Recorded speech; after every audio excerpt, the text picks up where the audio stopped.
azan. Jadi setelah pas masuk Ramadan dari jam 12 dimajukan sebenarnya jadi 11.40. Ya, nanti yang pekan kemarin juga sama, dan kelas satunya juga sama, yang kelas sore yang jam 3 kan juga dimajukan jadi jam 2. Tapi ya yang kelas sore ya tahu akhirnya datanya juga jam 3 tetap. Lewat sejam. Ini yang di sebelumnya ada random generator itu diminta Anda digabungkan dengan pengetahuan penggunaan distribusi probabilitas. Yang ada di sini saya ambil dari materi teori probabilitas di bagian awalnya saja untuk mengantar sebelum masuk yang ada di bukunya Avril Law. Memang di bukunya Avril Law itu yang ada yang ini. Jadi begitu Anda masuk ke sini, ini ada di dalam bukunya Avril Law. Yang bagian terpenting itu adalah possible application-nya. Jadi possible application ini menjelaskan apa yang bisa menjadi random variabel acaknya. Contohnya di sini untuk Bernoulli adalah kejadian acak yang apakah dia sukses atau gagal ya, sebenarnya. Di mana probabilitas suksesnya, yang sukses itu nilainya 1, itu probabilitasnya sebesar P. Sedangkan yang tidak suksesnya berarti tinggal 1 P. Dan cuma ada 2 possible outcome. Di sini sampaikan kalau cuma ada 2 possible outcome, maka kita bisa menggunakan distribusi Bernoulli. Mungkin juga nanti yang discrete uniform. Maka di sini possible application-nya ada variabel acak yang mungkin itu adalah kejadian acak dari sejumlah possible outcome. Ini contohnya pelemparan dadu. Ini dalam kondisi persyaratannya apa? Which is equally likely. Jadi likely yang dimaksud di sini adalah probabilitasnya. Probabilitasnya sama, equal sebenarnya. Ya, kita bisa menggunakan discrete uniform dan seterusnya sebenarnya. Jadi tinggal melihat possible application-nya ini dipakai. Dan parameternya tinggal kita lihat di bagian parameter. Bisa jadi kayak Poisson di sini parameternya biasanya memang lambda, laju, ini laju, tapi kadang-kala juga bisa jadi adalah beta atau seperlambda ya, sebenarnya mungkin kan seperti itu dan seterusnya. Kemarin itu yang ya pas diskusi terkait sama ya RPS-nya masih dinamis ya sebenarnya. Makanya pada saat kalau di turun kok nggak sampai akhir, ini masih diskusi antara RPS yang lama itu akan dirombaknya seperti apa. Memang saya masuk terus saya minta sebenarnya di simulasi ini butuh pemodelan ya. Kenapa pemodelannya tinggal 1, jadi hanya 1 pertemuan. Sedangkan yang lainnya akhirnya lebih banyak bagaimana ya contoh penerapan, tapi kalau di dalam metodologi itu bagian-bagian kecilnya sebenarnya, di mana bagian kecil sebenarnya sudah dipelajari, contohnya di sistem statistika inferensial. Jadi statistika inferensial untuk pengujian baik yang parametrik maupun non parametrik. Ya, ini intinya sebenarnya yang tadi ya, jadi kita lihat. Terus pada saat di drone, ini pada saat di drone memang ada yang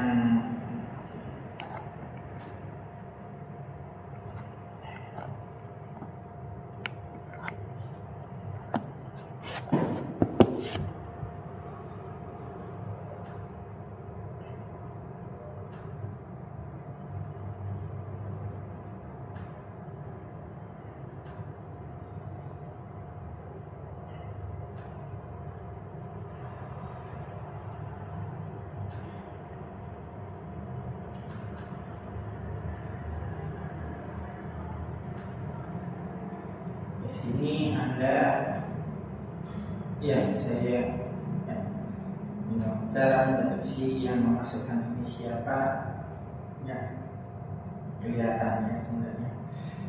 Jadi ada yang salah satu dosen itu mengunggah ini terkait sama sebenarnya dokumen di PT-nya di pembangkitan keacakan.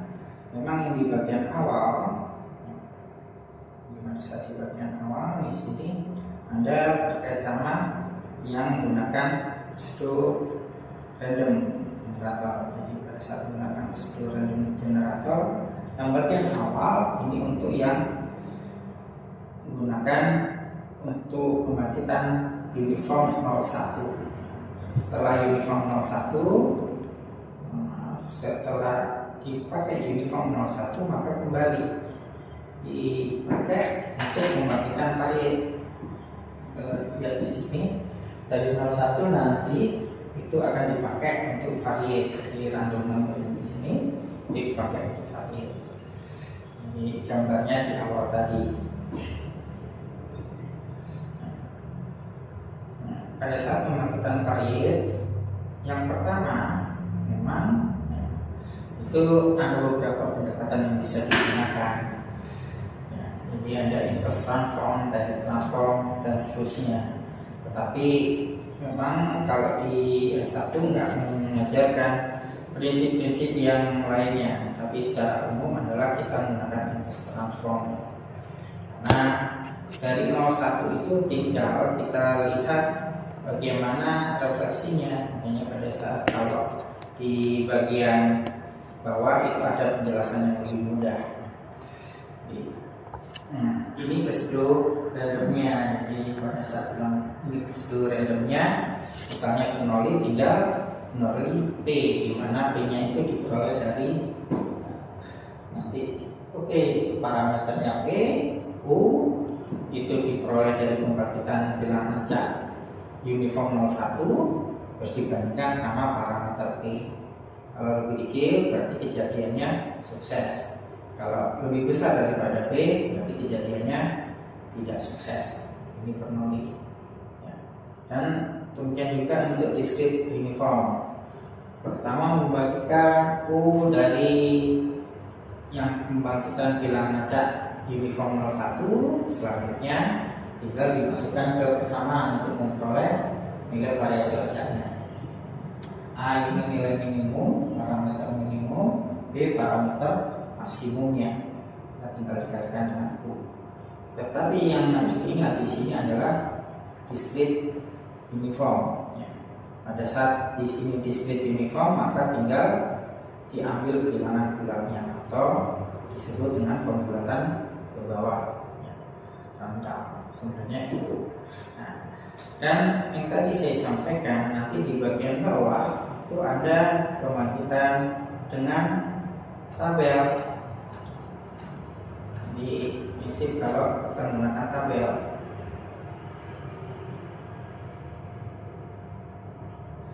ini pada saat menggunakan tabel, misalnya di sini menggunakan distribusi binomial, maka pertama kita membangkitkan bilangan acak uniform 01 antara 0 dan 1. Setelah ketemu tinggal inverse transform. Kita dapatkan angkanya berapa. Ini kalau kita menggunakan tabel. Makanya pada saat 571 dilihat di sini antara ini. Tinggal kita bikin inverse transform. Di Poisson pun demikian. Nah, pada saat Poisson kita harus tahu parameternya berapa. Parameternya disesuaikan. Parameternya lambdanya 6. Nah, maka kita ambil sebenarnya parameternya yang di atas ini. Jadi parameternya 6 ambil. Terus selanjutnya 0,71 antara ini. Inverse transform. Distribusi normal juga sama. Pada saat kita dapatkan 0,71, kita masuk ke tabel set 0,71 berarti antara 0,55 dengan 0,56. Kita lakukan interpolasi, dapat nilai setnya. Untuk dapat nilai X tinggal rata-rata ditambah atas Z-nya bawah. tadi dikalikan standar deviasi. Ini yang menggunakan tabel ya. Ya, ada juga kalau misalnya kita menggunakan spreadsheet. Jadi kalau menggunakan spreadsheet, contohnya Excel itu menggunakan ini. Jadi kalau binomial, tinggal binom inverse, normal inverse, beta inverse, gamma inverse. Jadi terbatas pada function yang disediakan oleh spreadsheet tersebut sebenarnya. Memang memungkinkan kalau misalnya kita menggunakan MATLAB bisa sebenarnya. Nah, tidak saya masukkan di sini. Memungkinkan menggunakan itu. Dan MATLAB sebenarnya penggunaan di UB sudah bisa sebenarnya. Nah, ya sudah license 1 UB. Selain itu sebenarnya bisa juga kalau kita menggunakan distribusi empiris. Contohnya yang di sini pada saat kalau kita menggunakan distribusi empiris, caranya mirip sama yang menggunakan tabel tadi. Maka tinggal kita lihat berdasarkan hasil kumulatifnya. Pada saat dari kumulatif itu maka kita lakukan yang namanya inverse transform. Sebenarnya seperti itu. Gitu. Di sini juga kalau dari inverse transform maka kita tinggal melihat dari tabel distribusi empirisnya. Jadi itu caranya sebenarnya pada saat kalau sekarang kita masuk ke yang tadi ya, yang di sini disampaikan terkait sama Anda menggunakan yang eksponensial ini menggunakan pseudo random. Jadi menggunakan logika yang di pseudo random. Sedangkan kalau yang normal di sini menggunakan yang function yang ada di spreadsheet. Ya. Tapi pengoperasiannya ada di spreadsheet. Ya. Nah, di sini disuruh ini sampai 500 ya. Jadi misalnya tinggal kita membuat Anda 500.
Di 1 sampai 500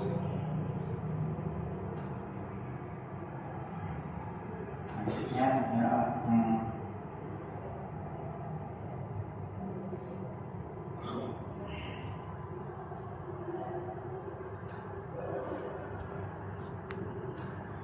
terus selanjutnya yang di kolom B di situ diminta sama dengan pen kurung buka kurung tutup.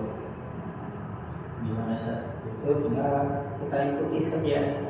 Yang satunya nah, disebut yang tadi saya bilang gunakan pseudo random. Pada menggunakan pseudo random itu fungsinya adalah continue eksponensial. Eksponensial bisa dilihat di sini. Untuk eksponensial itu adalah kita membagikan bilangan random 01, terus selanjutnya nilai x-nya sama dengan min beta ln u. Betanya itu parameter rata-rata, terus tinggal u-nya dimasukkan. Ya, U-nya di sini diperoleh dari yang di sini, tinggal nanti min beta. Betanya kita masukkan turun diminta. Betanya adalah 10. Beta 10. Berarti ini sama dengan min 10 dikalikan dengan ln 0,8.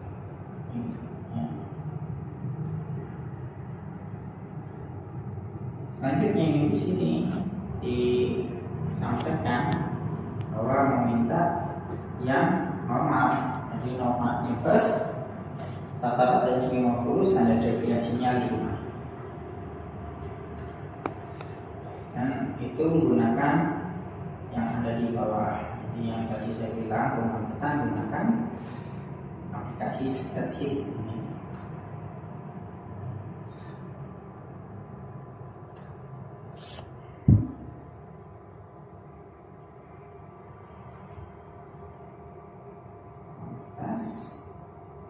Rata-rata 10.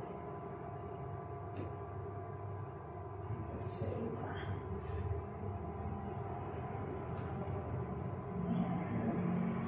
Rata-ratanya 50, maka di sini rata-rata 50. Standar deviasinya 50. Selanjutnya disuruh ngopi.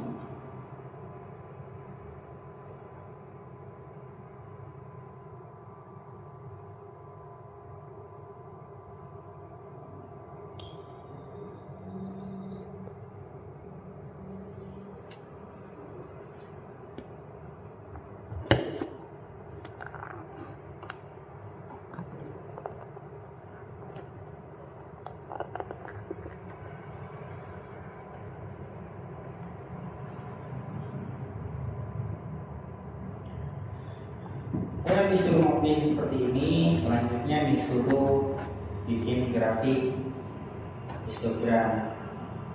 Disuruh bikin histogram.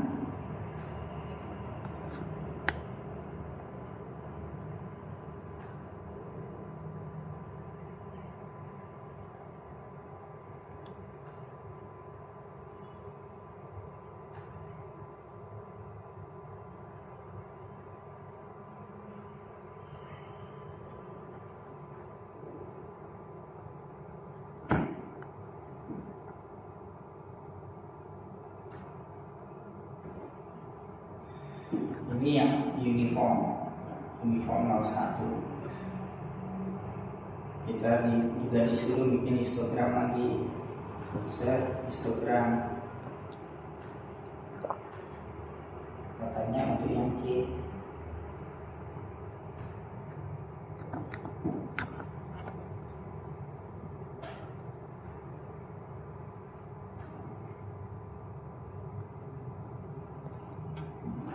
Ini yang eksponensial.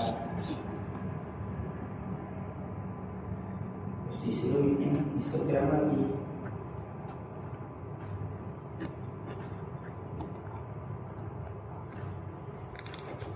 Ambil yang D.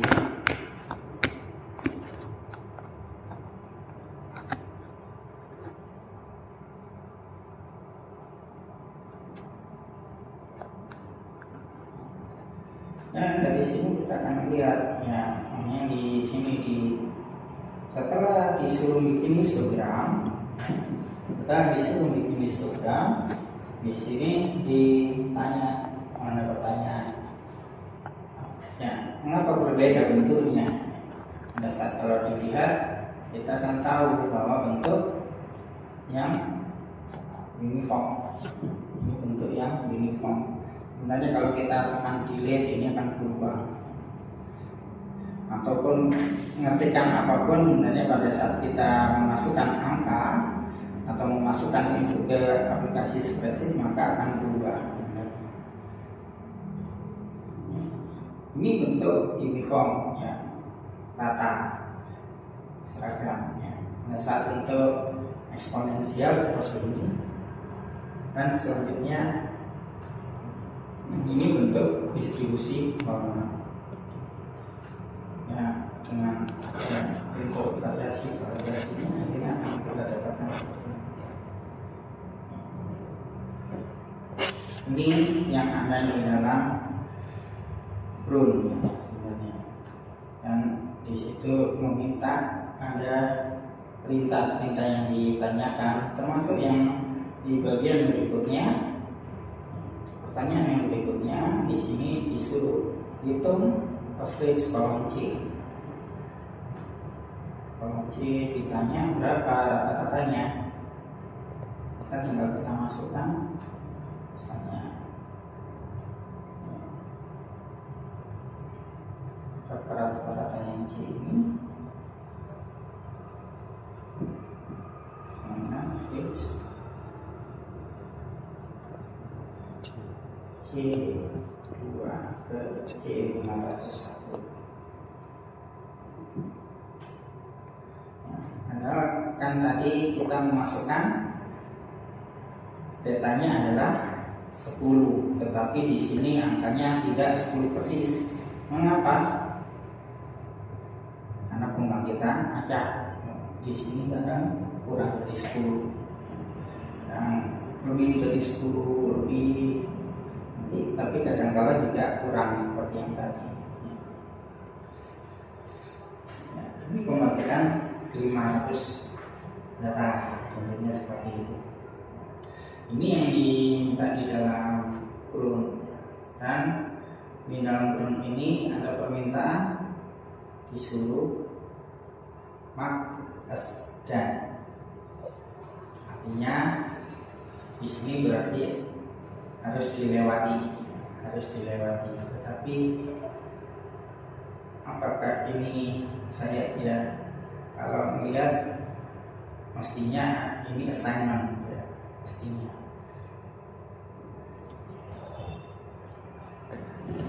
Tapi saya nggak melihat memasukkannya di mana ya, sebenarnya.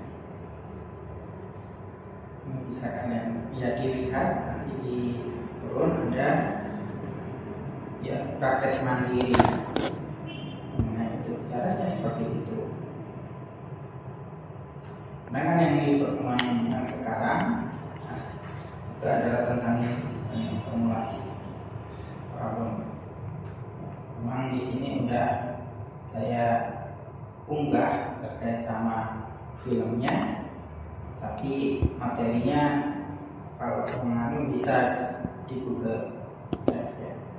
Karena belum diputuskan, dan kebetulan karena saya posisinya di sana. Ya, kalau nunggu keputusan nanti keburu lewat ya materinya sebenarnya. Ya di sana, ya udah. Ini sementara adalah terkait sama formulasi masalah sebenarnya.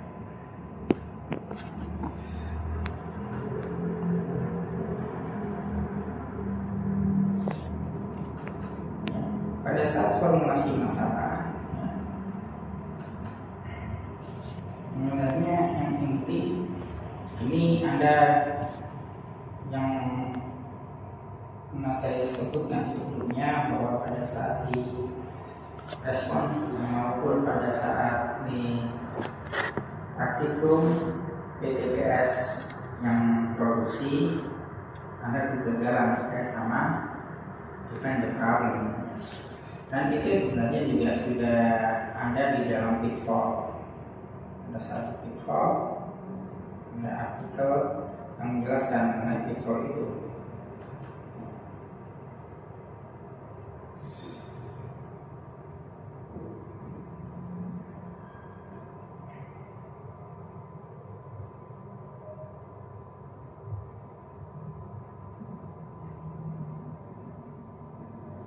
Maka di dalam simulasi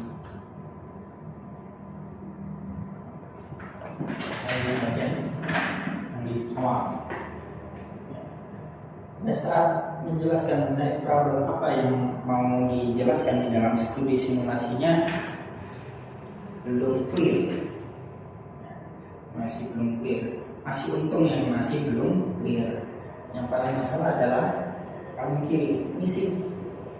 Jadi problemnya belum di-define, belum diformulasikan, tetapi sudah bikin simulasinya, dan itu yang terjadi ya sebenarnya di sini. Jadi problemnya belum ditetapkan terlebih dahulu, terus bikin simulasinya hingga fokus. Namanya dulu sebenarnya ada artikelnya Jerry Bank di majalah simulasi, Simulation Magazine. Di situ disampaikan simulate don't animate. Ya, maksudnya adalah pada saat melakukan simulasi jangan fokus di menganimasikan, tapi sesuaikan. Makanya di situ akhirnya akan tahu yang disimulasikan sesuai problem. Bukan pokoknya ada aliran maka dianimasikan alirannya, itu sebagai simulasi juga. Ya. Sesuaikan dengan problem. Artinya pada saat di pertemuan pertama ada time advance mechanism.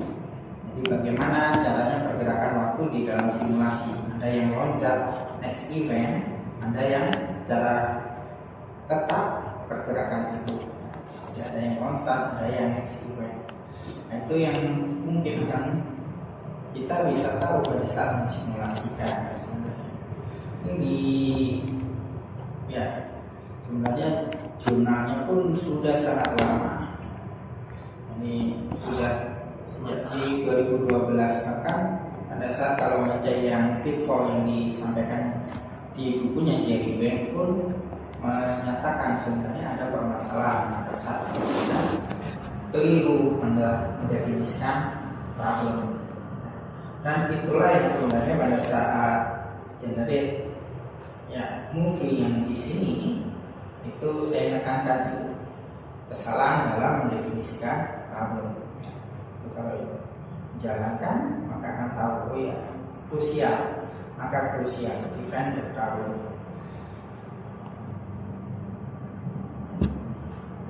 Yang berikutnya sebenarnya adalah bagaimana caranya define the problem. Harus tunjukkan terkait sama referensi itu.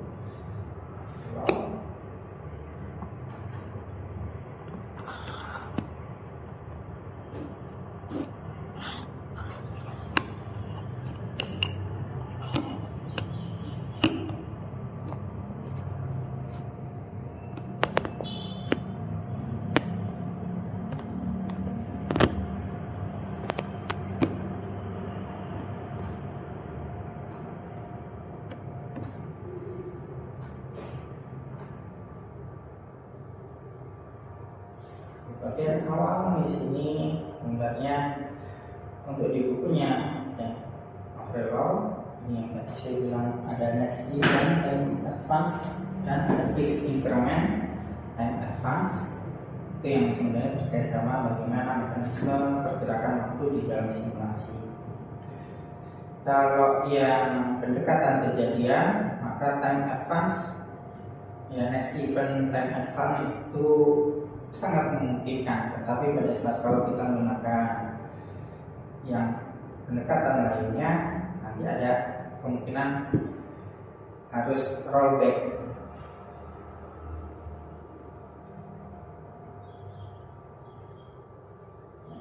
Di sini contoh pada saat untuk single server PNI system maka di awal pasti ada problem statement mendefinisikan problemnya apa. Mendefinisikan problemnya seperti apa.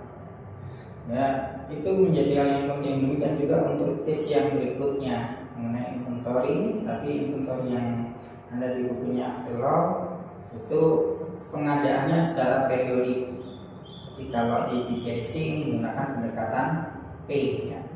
Sedangkan kalau yang saya angkat di dalam modul itu yang pendekatan I.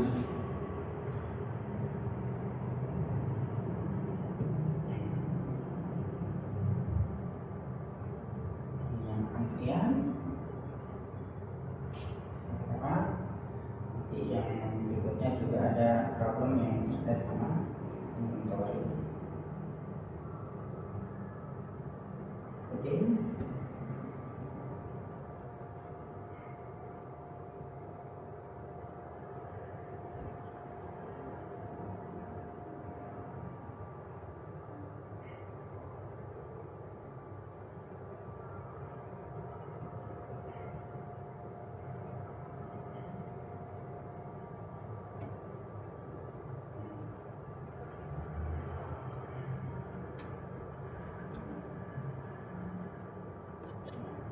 Ini yang kasus yang berikutnya. Ini yang inventory model. Di inventory model juga ada pernyataan mengenai problemnya sebenarnya. Dan itu yang menjadi kunci krusial pada saat di pertemuan hari ini, yaitu menjelaskan problem dan tujuan studi. Kenapa? Soalnya pada saat masuk ke langkah pertama di dalam metodologi terkait yang di dalam Avrilo, di langkah pertama itu adalah formulated problem and planted study. Isinya apa saja itu diuraikan di dalamnya sebenarnya. Pertama, kita harus kenali problemnya apa. Yang di situ disampaikan. Problem ini sebenarnya ditentukan apa? Kita tanya kepada manajer, yang masuk manajer di sini berarti stakeholder yang posisinya sebagai system owner, mengambil keputusan. Itu yang kita tanya. Dan headline-nya problem ini nantinya itu yang bisa terukur. Ya, di sini memang tidak harus, jadi tidak harus pertama kita tunjukkan terukur, nggak harus seperti itu, tetapi nanti pada saat kita mensimulasikan membutuhkan itu. Ya, untuk mematangkan tujuan dari simulasinya, maka kita cari ukuran kinerja yang cocok apa. Caranya bagaimana? Di situ ada penjelasan. Kita harus bersama siapa? Kita melibatkan ada project manager, simulation analyst, dan yang terpenting adalah subject matter experts, alias stakeholder yang berkepentingan dengan yang disimulasikan, alias problem, yang berkepentingan dengan problem. Ini yang kita harus cari apa saja yang di situ, pertama terkait sama yang ada di dalamnya. Makanya di situ ada ukuran kinerja. Jadi yang tadi problemnya apa, terus ukuran kinerjanya apa, lingkupnya apa, terus konfigurasi dari sistemnya, alias elemen-elemen yang relevan dan pentingnya itu apa saja. Nah, itu sebenarnya. Hanya pada saat kalau di sini gagal, maka kita akan tahu bahwa bisa jadi elemen-elemennya keliru, bahkan outputnya keliru. Dan yang terjadi memang di sebelum-sebelumnya adalah keliru di dalam menetapkan output simulasinya apa. Pada saat output simulasi itu artinya kepentingan dengan apa. Nantinya pada saat yang setelah make pilot run, di sini ada kita periksa apakah model sudah valid atau belum, alias kita mengumpulkan data output dari sistem nyatanya nanti dibandingkan dengan output hasil pilot run, berbeda atau sama. Nah, yang sebelumnya ada kegagalan di sana, output dari sistem nyatanya nggak dikumpulkan. Tapi selanjutnya melakukan simulasi, ketemu outputnya ketemu, tapi pada saat ditelusuri apakah itu problemnya? Bukan.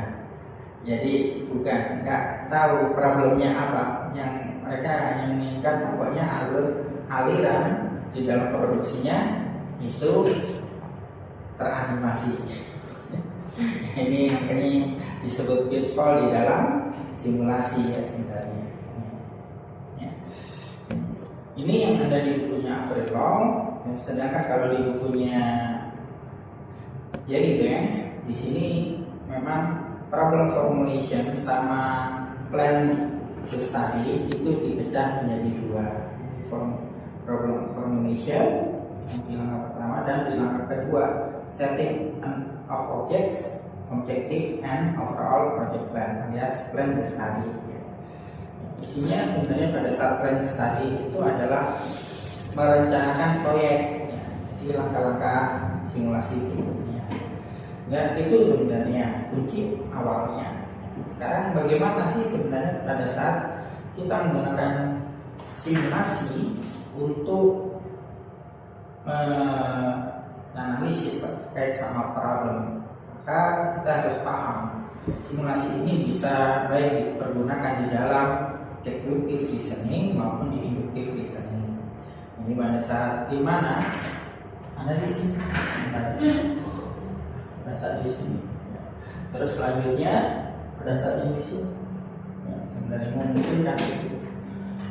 Jadi pada saat kalau kita menggunakan deduksi, itu artinya sebenarnya kita nanti dari teori, terus selanjutnya kita lihat kasus, dari kasus itu kita punya hipotesis, landasannya teori. Dari landasan teori hanya ini nanti input apa saja yang diperlukan dalam simulasi, dan yang terpenting adalah variabel keputusan yang bisa dijadikan skenario dalam simulasi. Itu yang nanti dalam observation, karena aslinya di observation itu kita bisa lakukan dengan hanya melakukan pengamatan, tapi juga bisa dilakukan dengan eksperimen. Sedangkan simulasi itu cara berpikirnya adalah what-if analysis alias eksperimen berdasarkan skenario dari simulasinya. Ya. Nah, dari dua pendekatan itu ada memungkinkankah untuk pendekatan penalaran yang abduction? Sebenarnya agak sulit yang ke sana, walaupun demikian tetap ada juga yang dipergunakan. Makanya dari dasar ada deductive reasoning dan inductive reasoning, maka problem yang ditangani bisa theoretical. Yang theoretical ini artinya yang menggunakan inductive reasoning ya sebenarnya. Sedangkan yang practical problem ini yang deductive reasoning. Yang umum kalau untuk yang mahasiswa S1 itu memang yang bawah, yang practical problem, yang deduktif. Nah, pasalnya punya teori, terus selanjutnya dipergunakan di dalam menyelesaikan kasus. Jadi kasusnya apa, di mana, itu terus kita state practical problemnya. Hanya di sini disebut problemnya apa, yang di luar yang ada. Sedangkan yang di atas itu terkait sama abstrak. Jadi terkait sama teori. Abstraksi itu hypothetical knowledge ya sebenarnya. Jadi pengetahuan yang masih hipotesis, dibuktikan dengan simulasi memungkinkan. Ya. Dan kembali sejatinya problem itu apa pada saat kalau kita bilang untuk pendekatan sistem, jadi di simulasi kita gunakan sebagai pendekatan sistem, maka problem ini adalah kegagalan pencapaian tujuan. Definisi lengkapnya memang nanti yang ada di sini. Definisi lengkapnya adalah situasi yang tidak diharapkan atau yang tidak diinginkan yang mengganggu sistem untuk mencapai sebenarnya tujuannya. Prinsipnya itu. Tetapi pada saat kalau kita paham definisi sistem itu apa, maka kita akan juga tahu bahwa yang purpose-nya ini, tujuan dari sistem itu bisa satu, bisa lebih. Sehingga pada saat definisi yang problem tadi, kita akan paham bahwa berarti ada sebagian dari tujuan dari sistem tersebut yang gagal dicapai. Dan pada saat bilang tujuan yang mana? Nah, itu nanti kita akan tahu bahwa yang namanya tujuan berarti bisa ada di output, bisa di dalam proses, dan bisa juga yang ada di input. Memungkinkan seperti itu, dan tiga-tiganya akan lebih baik pada saat tujuan itu dicitrakan oleh ukuran kinerja. Di ukuran kinerja, makanya di sini disampaikan. Jadi yang di SIUK kita bisa menggunakan apakah product measure atau proses measure atau resource measure. Ini mewakili dari output hasil proses transformasi, sedangkan resource mewakili input dari proses transformasi. Kadang-kala pada saat masuk ke sini itu ada kebingungan. Apa sih bedanya output dari sistem dengan output dari model? Kadang pada saat output dari sistem itu berarti output yang dikeluarkan oleh proses transformasi. Sedangkan kalau output dari model itu output yang dihasilkan oleh model sesuai dengan problem yang diselesaikan. Ya, kemudian seperti itu. Hingga pada saat kalau kita menguji validasi, antara output model dengan output sistem. Yang dimaksud output yang di sini sama, yaitu output yang sesuai dengan problem. Jadi bisa output yang sesuai dengan problem itu posisinya bukan di product initial, bisa aja di proses ataupun di resource. Karena prinsipnya sebenarnya mana yang akan dianalisis ya sebenarnya. Hanya kalau dari dua ya artikel yang lain di sini, Shintuto dia menunjukkan sebenarnya pada saat di sistem of interest di sini itu nanti pada saat ada proses transformasi dari sistem yang sebelumnya menuju ke sistem yang berikutnya, itu nanti ada yang terukur. Yang terukur ini nggak harus sebenarnya produk, nggak harus produk, harus yang hasil akhirnya, tapi bisa jadi yang ada di inputnya maupun di prosesnya sendiri. Dan itu juga didukung oleh yang artikel yang lain, yaitu yang punyanya Singh. Yang punyanya Singh di sini menunjukkan bahwa pada saat kita mengukur kinerja itu nggak harus yang mewakili efektivitas. Ya. Efektivitas ini biasanya terkait sama produk, tetapi memungkinkan yang ada di input, ya, di material, yaitu terkait sama efisiensi. Nah, dilihat di sini input, material, resource yang lainnya itu terkait sama efisiensi. Demikian juga pada saat kalau di proses transformasinya, pada saat gabungkan beberapa akhirnya akan menjumpai yang profitability atau productivity, memungkinkan seperti itu. Nah, ya dari sini sebenarnya adalah maksudnya kita harus paham pada saat mendefine problem adalah tujuan dari sistem yang gagal dicapai, dan ini sebaiknya didukung dengan ukuran kinerja dari sistemnya itu. Jadi sebenarnya tujuan itu diwakili oleh ukuran kinerja. Intinya itu. Dan kita kembali ke bukunya SEGOK. Pada saat masuk ke bukunya SEGOK, maka akan tahu bahwa di sini ada yang namanya measure of performance sebenarnya. Di measure of performance definisinya apa? Measure of performance di sini adalah ukuran atau ekspresi kuantitatif yang mengindikasikan seberapa baik operasi dari sistem itu memenuhi spesifikasi desainnya. Jadi pada saat dia didesain, itu targetnya seperti apa? Apakah kinerjanya sesuai dengan targetnya tadi? Itu ukuran performance atau measure of performance. Sedangkan kalau measure of effectiveness di sini itu kaitannya sama sistem yang lebih besar.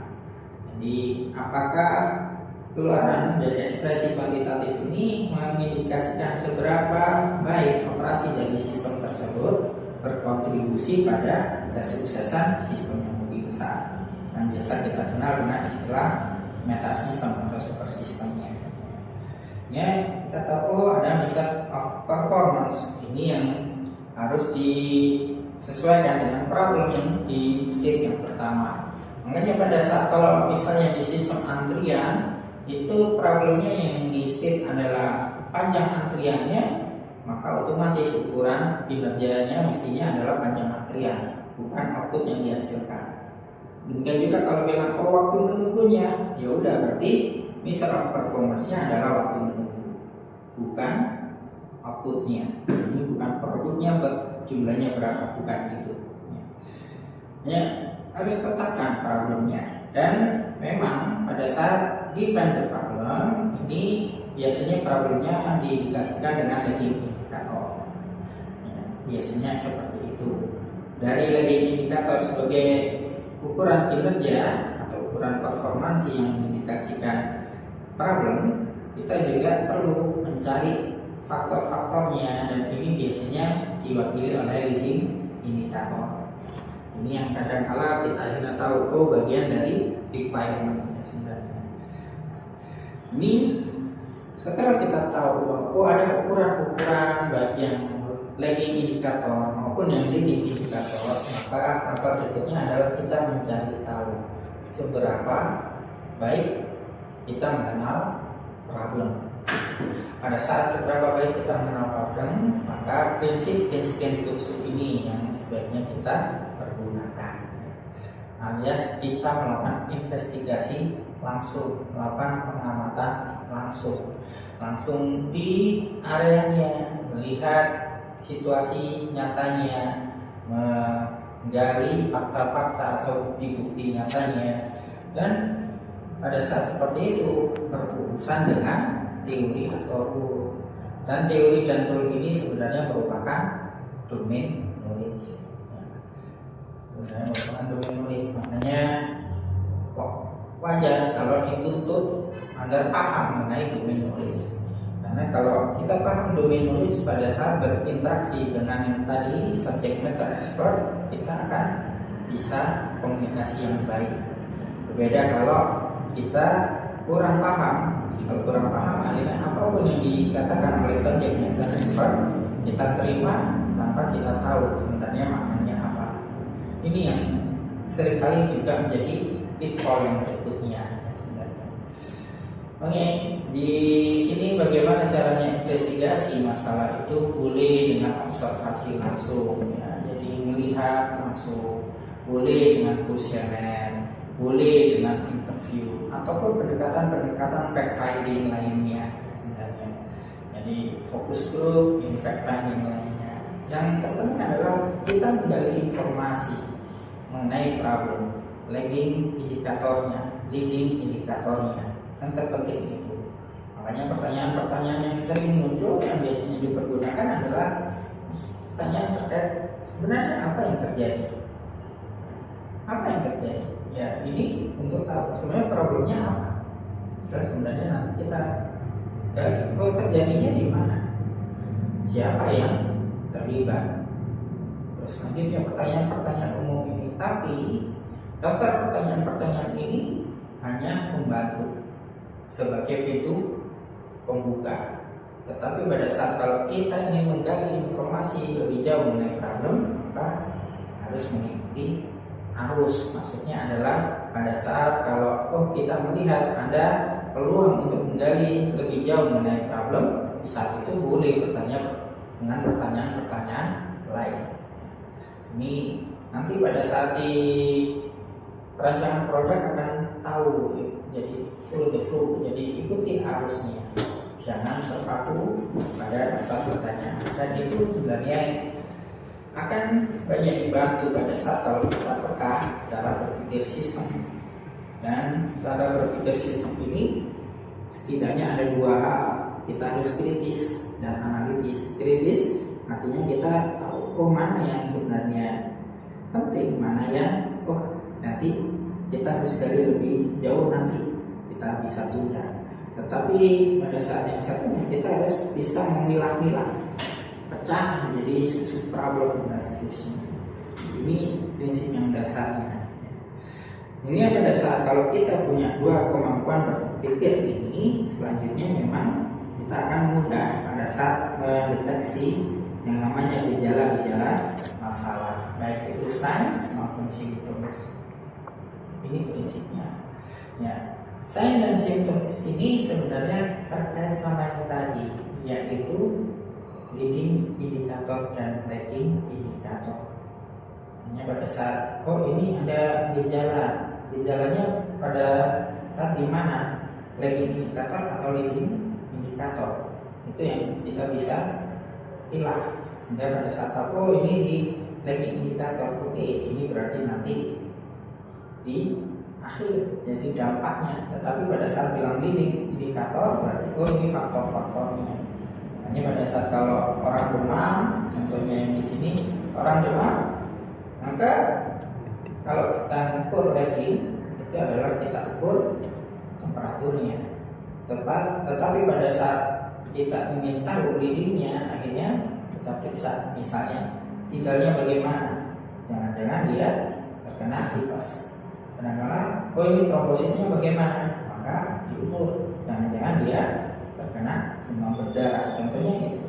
Ya, kadang-kadang berpikir jangan-jangan ada infeksi di saluran pernafasan, diperiksa, dibuka, ada pembengkakan di amandel, ini ada infeksi. Bisa jadi seperti itu. Makanya ini yang kadang-kadang kita harus paham bahwa pada saat kita mengenali masalah itu kita harus memahami bisa jadi ada di gejalanya itu sebagai ya, lagging indikator atau bahkan sebenarnya nanti posisinya ada di leading indikator. Ya.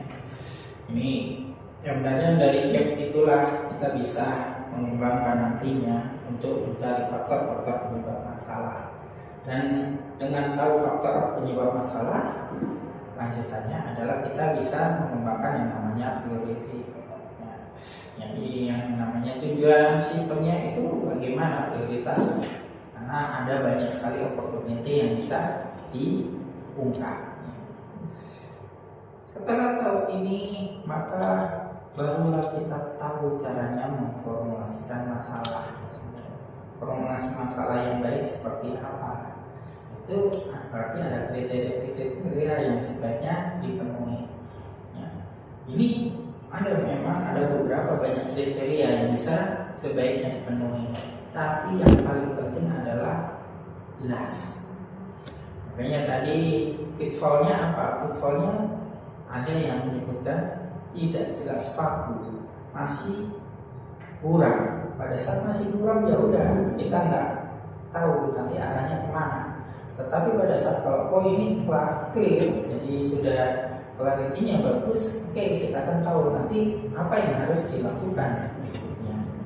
Yang terpenting di sini pada saat formulasi masalah stay, bukan ditunda. Yang kesalahan fatal pada saat bikin simulasinya dulu baru define problem, jelas nggak relevan karena kunci awal define problem lah yang nanti menginisiasi terkait sama langkah-langkah berikutnya. Nah, ini seperti yang tadi pada saat langkah-langkah yang disampaikan oleh Avrelov, hanya nggak serta-merta nanti ya. Nah, makanya itu yang biasanya jadi pitfall. Ya. Dalam formulasi masalah itu terkait sama lingkup. Pada saat terkait dengan lingkup ini memang ada dua, yaitu system of interest dan problem domain. Berurusan, ya. Fungsinya untuk apa? Sebenarnya pada saat kalau yang tadi kita bisa melakukan penyelesaian, bagaimana caranya? Memang nggak boleh menggunakan trial and error. Kalau trial and error, simulasi skenario-nya akan sangat banyak. Tetapi caranya bagaimana? Pendekatan deduktif. Pendekatan deduktif adalah kembali ke teori. Cara teori seperti apa? Dari hipotesis berdasarkan teori kita akan tahu generic problem, generic solusinya seperti apa. Itu sesuai dengan teori. Kita coba berdasarkan teori kita praktikkan opportunity apa saja skenario kita buat berdasarkan opportunity tadi. Caranya seperti itu. Nah, ini prinsipnya di dalam simulasi sebagai penyelesaian masalah. Selalu berpikir bagaimana nanti gambarannya. Skenario dalam simulasinya apa saja. Hanya pada saat di tahapan formulasi problem itu harus paham contoh kayak gini. Nah, ada gejala masalah. Makanya kalau di simptom itu belum terukur biasanya, tetapi pada saat sains itu sudah ada ukurannya. Hanya pada saat kalau tadi demam, panas, itu simptom. Tetapi pada saat berapa derajat Celcius temperatur badannya itu sudah masuk ke sains. Ya. Jadi kalau di sistem antrian yang nanti akan kita bahas lebih lanjut di pertemuan-pertemuan berikutnya sebagai contoh kasusnya, maka kita tahu gejalanya apa. Gejalanya misalnya antrian terlalu panjang, lama menunggu sebelum dilayani, petugas kelelahan, hampir tak baca dari istirahatnya. Dan sainsnya akhirnya kita panjang antrian maksimum. Artinya nanti apa? Kita harus mengukur mengenai itu. Panjang antrian rata-ratanya nggak mungkin mengukur sepanjang waktu, maka kita mengukurnya secara acak. Panjang antriannya berapa? Secara acak. Terus tinggal kita hitung rata-ratanya. Waktu mengantri ini pun bisa dengan secara acak. Terus selanjutnya utilisasi petugas. Ini contohnya sebenarnya pada saat kalau di dalam desain sistem kerja sudah belajar mengenai box sampling, sampling kerja. Kita tinggal menetapkan waktu-waktu, terus selanjutnya dari waktu itu kita lihat tugasnya menganggur atau bekerja, hanya menggunakan itu. Dari selanjutnya kayak gini kan sebenarnya permasalahannya bisa jadi kita lihat, oh kita lihat mengenai antriannya, atau kita melihat oh ini waktu menunggunya. Ya. Kita juga bisa melihat oh ini utilisasi dari petugasnya. Tetapi selanjutnya di rumusan masalah sebenarnya yang ingin disampaikan problemnya adalah panjangnya antrian. Apa penyebab panjangnya antrian? Yaitu laju pelayanan yang rendah dan dengan variasi yang lebar. State seperti itu. Fungsinya untuk apa? Agar kita dari situ sudah, makanya tadi harus paham mengenai leading indikator. Fungsinya untuk apa? Membangkitkan skenario. Sehingga dari rumusan masalah seperti ini, skenario-nya ini memungkinkan apa? Laju pelayanannya mungkin nggak dinaikkan, lajunya lebih tinggi. Caranya bagaimana lajunya bisa lebih tinggi? Petugas pelayannya dilatih sehingga dia lebih cekatan, bisa seperti itu. Terus alternatif yang lain yaitu tinggal ditambahkan. Jadi petugas yang melayani ditambahkan sehingga laju pelayanannya menjadi lebih tinggi. Ini pada saat kalau ada 2 orang, otomatis laju pelayanannya lebih tinggi daripada kalau yang melayani cuma 1 orang. Nah ini fungsinya pada saat bilang, oh ini rumusan masalah kita sudah memperkirakan oh skenario-nya akan seperti apa. Variasi yang lebar ini pun demikian. Pada saat berpikir oh ini lebih banyak manusia yang bekerja dan ada faktor kelelahan sehingga variasinya bisa lebar. Sehingga pada saat kalau berpikir bagaimana agar variasinya bisa lebih singkat, maka memungkinkan dengan mencoba kalau diberikan alat bantu untuk kerjanya sehingga kerjanya lebih bersifat robust alias variasinya menjadi lebih sempit. Mungkin seperti itu caranya. Itu caranya kita melakukan formulasi masalah atau merumuskan masalah. Dari situ kita akan tahu oke, sistem of interest-nya apa, problem dulunya apa, dan ada asumsi. Ya, di sini kita tidak menutup kemungkinan bahwa laju kedatangannya ada kadangkala ramai, kadangkala ya sepi. Pada saat seperti itu maka analisisnya agak sulit. Tetapi kita bisa jadi oke, ini kita asumsikan laju kedatangannya bersifat homogen dan stasioner. Pada saat seperti itu akhirnya akan tahu oh tadi ada kemungkinan sepi, ada kalanya ramai. Maka waktu simulasinya nggak perlu panjang, waktu simulasinya bisa dipersingkat. Sebenarnya seperti itu. Nah, ini yang dilakukan.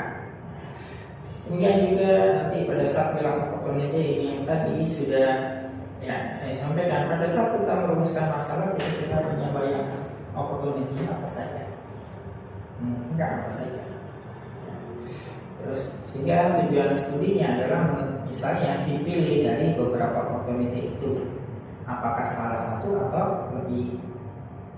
Dan di sini tujuan studinya adalah oke, saya hanya memilih dengan menentukan banyaknya server alias servernya ditambah, memilih opportunity tersebut. Udah pada saat yang seperti ini tujuan studinya maka nanti akan dipergunakan untuk merencanakan studinya. Ya. Ini di sistem antrian. Demikian juga pada saat di sistem persediaan, simptomnya apa, gejalanya apa, tanda-tandanya apa. Jadi ini ditetapkan dulu rumusan masalahnya apa. Di sini misalnya perencanaan pengadaan dalam persediaan yang tak efisien. Ya, berarti masalahnya adalah tidak efisien. Pada saat bilang tidak efisien ini bisa kita bilang terkait sama biaya total persediaan. Jadi biaya persediaan secara keseluruhan. baik itu terkait biaya simpan, biaya pengadaan, maupun pada saat biaya akibat kekurangan. Pada saat seperti itu, oke, kita tahu ada beberapa kemungkinan di sana. Nah, pada saat seperti itu kita bisa munculkan nantinya bagaimana solusinya. Di sini muncul batasan baik sistem of interest maupun problem domainnya. Asumsinya ini tadi pada saat homogen stasioner itu wajib pada saat kalau bilang di simulasi. Nah, istilah IID ini. Hingga dari sini kita akan bangkitkan opportunity-nya apa?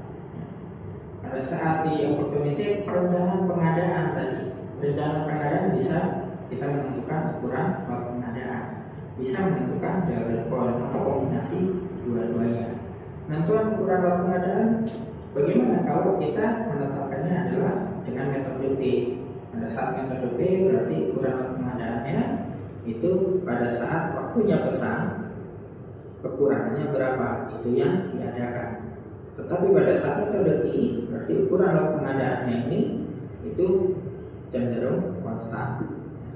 Nah, sedangkan yang satunya penentuan reorder point, hingga pada saat reorder point ditetapkan bisa jadi ukuran lot pengadaannya konstan, bisa jadi, tapi bisa juga berdasarkan historical antar reorder point.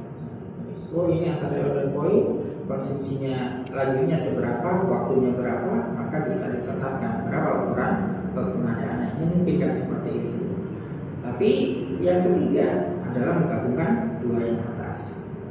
Ya, yang di sini tujuan studinya adalah memilih yang ketiga. Memilih yang ketiga yaitu mengkombinasikan ukuran lot pengadaan yang konstan dengan reorder point. Itu untuk mendapatkan persediaan yang efisien. Ya, itu yang muncul sebenarnya pada saat di sistem perawatan pun demikian. Di Anda ini problemnya apa? Harus step dulu. Makanya pada saat kalau misalnya mau melakukan skripsi menggunakan simulasi, step dulu. Problemnya apa? Simulasinya akan membantu di mana? Dan itu yang harus ditetapkan terlebih dahulu. Dan memang beberapa kali simulasi yang dilakukan miss. Jadi melakukan simulasi problem belum define dengan baik, akhirnya pada saat mensimulasikan keluar output iya, tetapi pada saat ditanya bagaimana hubungannya dengan sistem nyatanya tidak relevan. Jadi muncul masalah-masalah seperti itu. Contohnya pada saat kalau mensimulasikan di lampu lalu lintas, pada saat seperti itu kadang-kala kita akan tahu bahwa yang namanya kendaraan bisa jadi dia berhenti di lampu lalu lintas tidak hanya satu kali siklus, karena antrian yang panjang akhirnya dia melewati banyak siklus.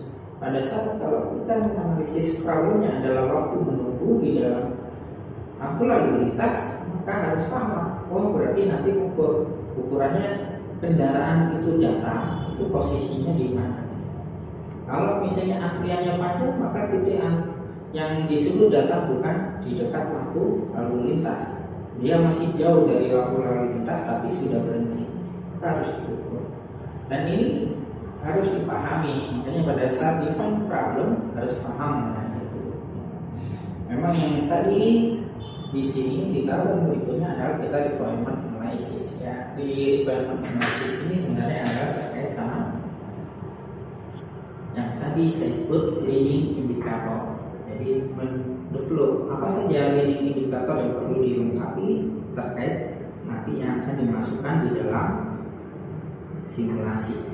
Hanya pada saat di dalam simulasi itu kadang-kala akhirnya ada state yang fungsinya adalah untuk menjelaskan bagaimana perilaku dari sistemnya, tidak hanya output saja, tidak hanya output dari model saja. Dan di bagian akhir, memang pada saat kalau membaca metodologinya Apello, itu ada pemilihan software, dan software itu secara umum dibagi menjadi tiga ini. Ada yang menggunakan bahasa pemrograman murni, ada yang bahasa pemrograman khusus untuk simulasi, dan ada yang memang paket simulasi. Sedangkan kalau misalnya arena pro model itu sudah masuk ke paket simulasi. Sedangkan kalau pemrograman simulasi itu masih coding, jadi masih coding, tetapi berbantuan khusus. Nah, contohnya GPSS, ada GPSS, terus ada Simulink yang di beberapa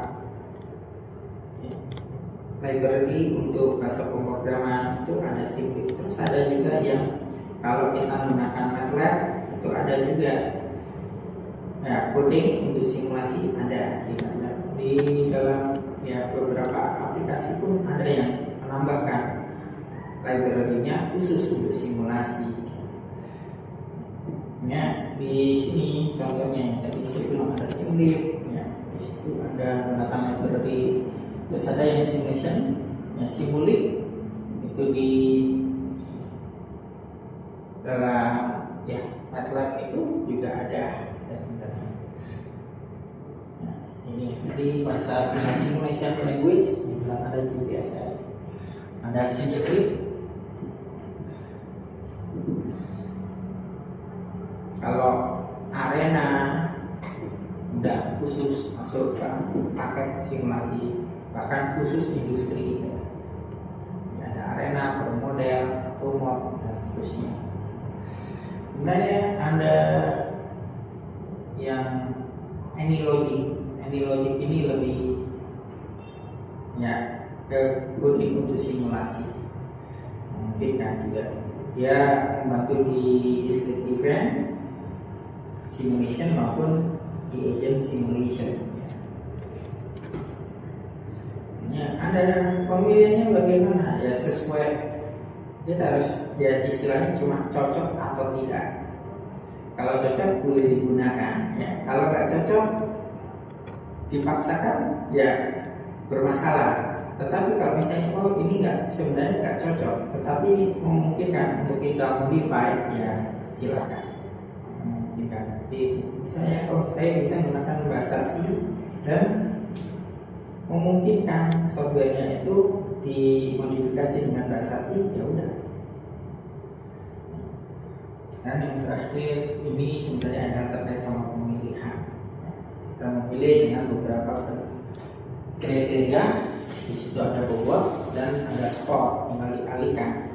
Jadi itu kalau dilihat ada kriteria width, terus nanti ada scoring, ada scaling di situ, tinggal dikalikan.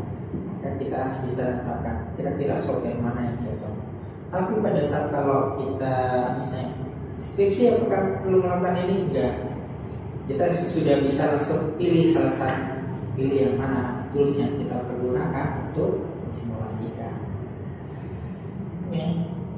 Di akhir adalah plan untuk project.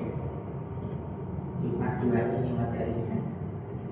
Plan untuk project. Kenapa? Soalnya isinya manajemen proyek.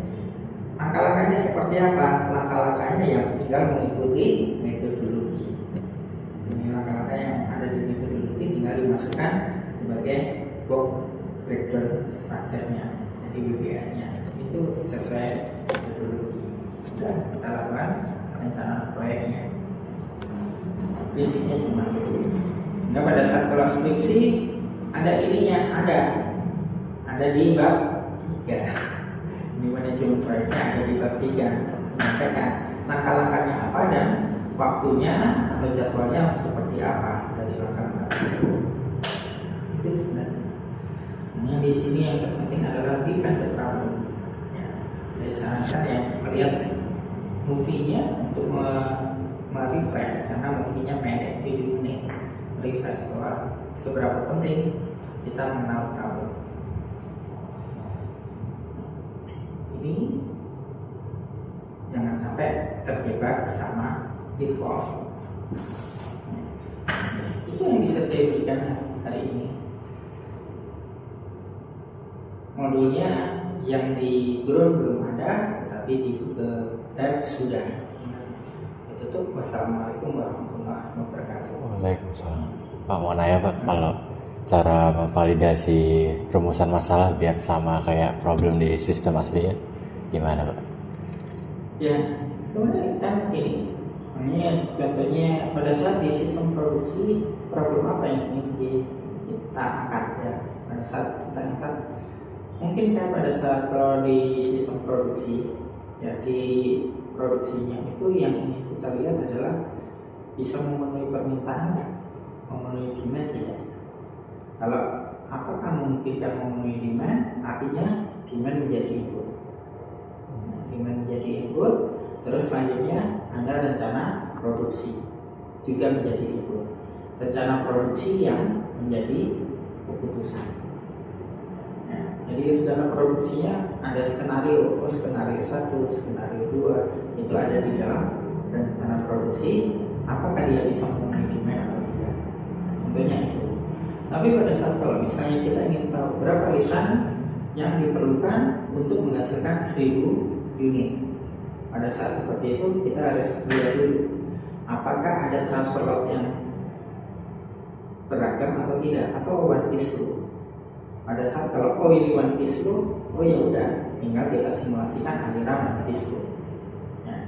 Terus selanjutnya kan di masing-masing proses ini nanti yang akan dikendalikan. Artinya apa? Apakah prosesnya ini hanya satu resource atau lebih untuk memenuhi produk. Ya, lead time tadi kan kita butuhkan berapa lead time yang dibutuhkan untuk menghasilkan 1000 produk tadi. Ya, fokusnya ke sana.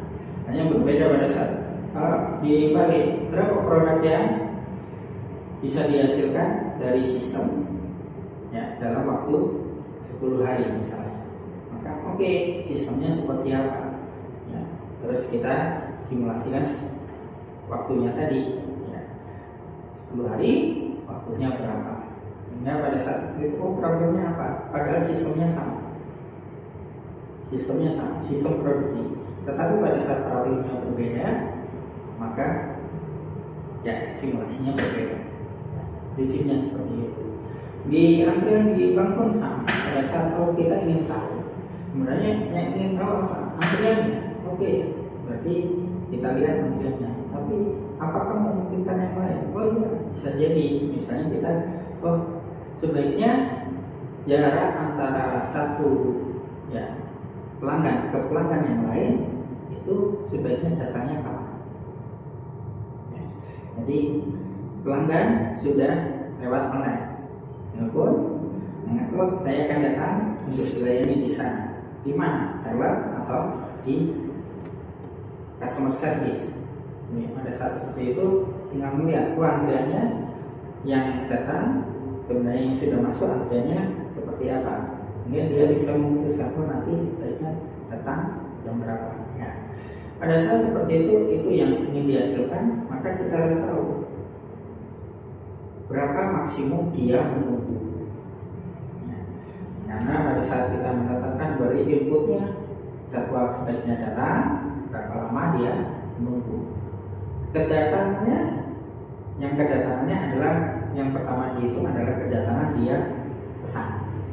Ya, kedatangan dia pesan, terus yang berikutnya adalah kedatangan dia di lokasi. Ini waktu yang berbeda. Sedangkan kalau yang sebelumnya ini sistem antriannya bagaimana? Yang diharapkan adalah pokoknya datang, nanti dia nunggu waktu berapa lama. Sistem yang sama, tetapi pada saat melihatnya problemnya berbeda, maka berbeda. Berarti berurusan dengan variabel inputnya itu ya. Jadi ingin lihat apa problem apa. Yes. Jadi itu. Kadang-kadang kan akibatnya simulasi pada saat di buku menunjukkan pokoknya cara simulasinya pasang. Problemnya apa? Terus itu keliru pada saat seperti itu. Kemudiannya kan keliru. Tapi pada saat itu karena di pertemuan berikutnya terpenting adalah menetapkan. Silakan masuk Bapak. Variabel input sama variabel outputnya. Kita kan itu dulu. Maka nanti seperti apa? Makasih Pak.